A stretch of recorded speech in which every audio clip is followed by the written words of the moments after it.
बिस्मिल्लाहिर्रहमानिर्रहीम। अस्सलाम वालेकुम। मुझे कहते हैं वकार खानज़ादा और आप देख रहे हैं Waqar Khanzada official YouTube channel. आज हमने इंटरनेशनल लॉ से एक टॉपिक लिया है, that is International Court of Justice. Role of International Court of Justice in judicial settlement of international dispute, that is the question. So, the International Court of Justice is the highest judicial body of the United Nations. It is established in June 1945 and it started work in April 1946. Now, what is the duty of ICJ? Duty of ICJ is to settle all the legal dispute of the state under the rules and regulation of international law. Second one is provide resolution to the legal question of the state. Composition of ICJ. There are 15 judges at the same time. Next one is method of appointment of judges. So all the judges are appointed by General Assembly and Security Council through the way of election.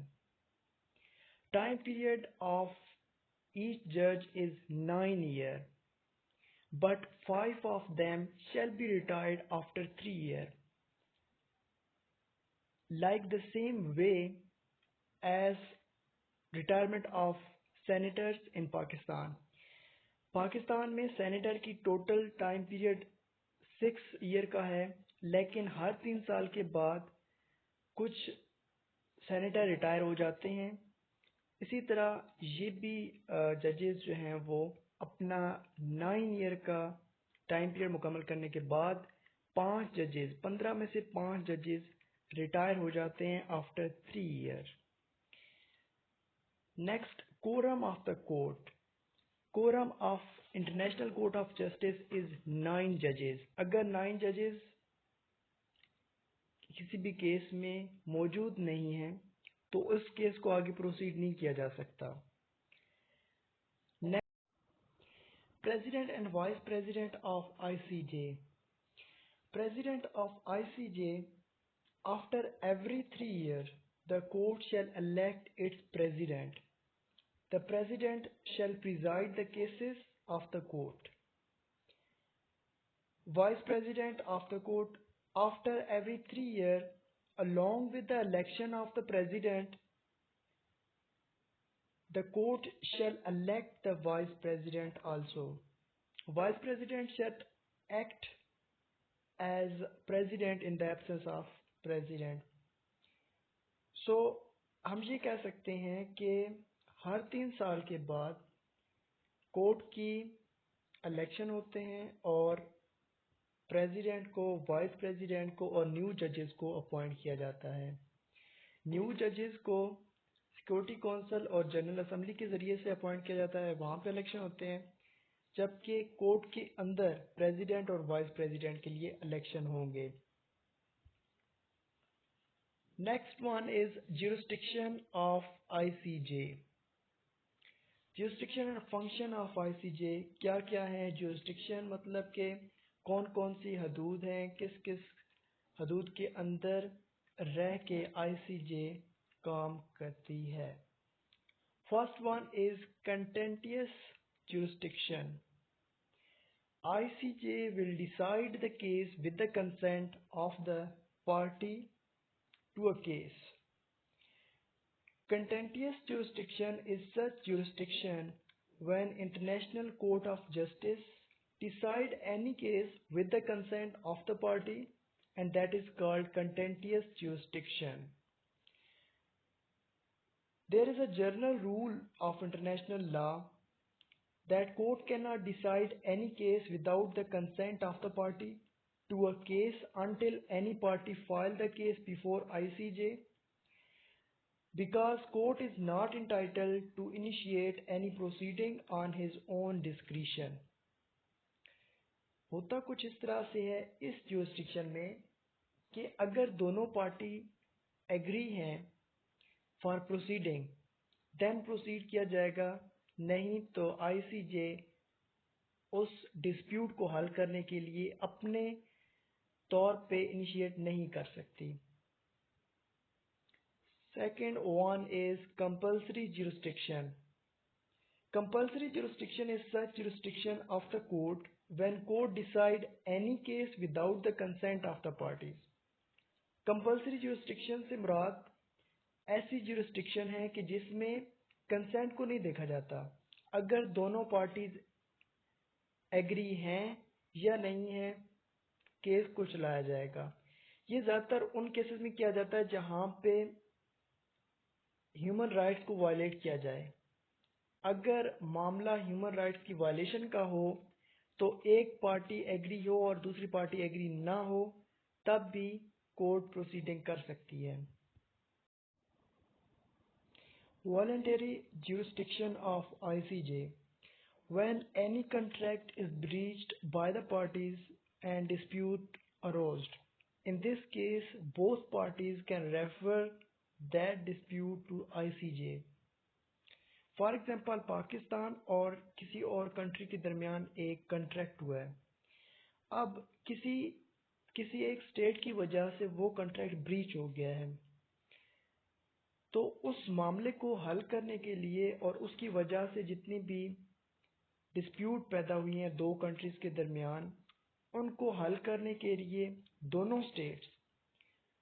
States ICJ के सामने ये case लेके जाते हैं और वहाँ पे जाके इसको हल करने की कोशिश करते हैं। That is called voluntary jurisdiction of ICJ, where both parties go voluntarily. Then advisory jurisdiction. It is such jurisdiction when ICJ only gives an advisory opinion to the state on a question of law. Consent of both parties is not required. इसमें matter को हल करने के लिए, settle करने के लिए, dispute को ख़त्म करने के लिए एडवाइस दी जा सकती है by the court. Then ad hoc jurisdiction.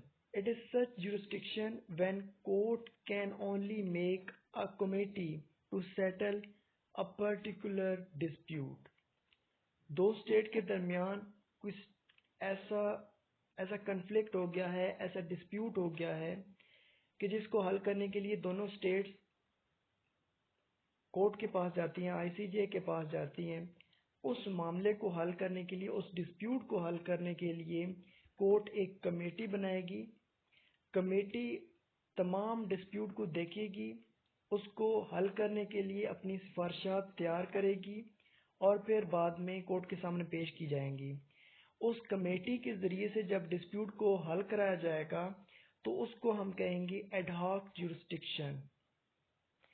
और एक कमेटी एक डिस्प्यूट के लिए होगी, फिर जब डिस्प्यूट रिजॉल्व हो जाएगा तो वो जो कमेटी बनाई थी कोर्ट ने वो ऑटोमेटिकली डिसॉल्व हो जाएगी। Purpose of ICJ. There are several purpose for which ICJ was established in 1945। कौन कौन से ऐसे मकासद हैं जिनकी वजह से इंटरनेशनल कोर्ट ऑफ जस्टिस को बनाया गया, एस्टैब्लिश किया गया। First one is settlement of dispute. किसी भी कंट्री में, किसी भी स्टेट में जब इंडिविजुअल के दरमियान कोई डिस्प्यूट पैदा होता है तो वो कोर्ट के ज़रिए से हल किया जाता है। इसी तरह से किसी भी स्टेट्स के दरमियान अगर कोई मामला, अगर कोई डिस्प्यूट हो गया है तो उसको सेटल करने के लिए ये कोड बनाई गई है। Second one is provision of justice. States को जस्टिस प्रोवाइड करने के लिए, स्टेट्स को इंसाफ देने के लिए इस कोड को एस्टैब्लिश किया गया। Maintenance of peace. इस कोड को एस्टैब्लिश किया गया ताकि स्टेट्स को पीस मुहैया किया जा सके, मेंटेन किया जा सके पीस को। Then prohibition of waging war. Now what is the criteria to submit a case? First one is member states. Only 192 member states of United Nations can file the case in ICJ. सिर्फ 192 member states ऐसी हैं कि जो के अपना कोई भी dispute हल करवाने के लिए आईसीजे के पास जा सकती हैं। There are more than 200 states in the world, लेकिन 192 मेंबर्स हैं यूनाइटेड नेशन के। तो यूनाइटेड नेशन की ही ये कोर्ट है, इस वजह से 192 मेंबर्स ही जा सकते हैं। First criteria is that the state must be the member of United Nations. Second one is non-governmental organization. अगर कोई non-governmental organization, corporation या कोई आम आदमी कोर्ट में केस फाइल करने के लिए जाएगा तो उसको मजीद आगे प्रोसीड नहीं किया जाएगा, and he is not entitled to file a case in ICJ. Then binding force. Binding force of ICJ is upon all the states of United Nations. जितने भी मेंबर्स हैं, चाहे वो अमेरिका हो या इथियोपिया हो, जितने भी 192 मेंबर्स हैं उन पे इसकी बाइंडिंग फोर्स है और इसके तमाम फैसले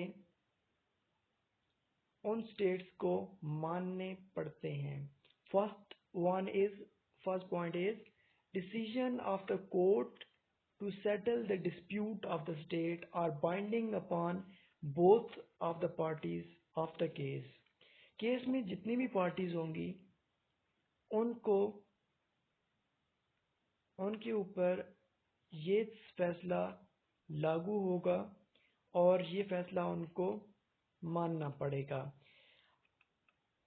According to Article 94 of United Nations Charter, each member of United Nations is under obligation to obey the decision of ICJ in any case. Then decisions are final. There is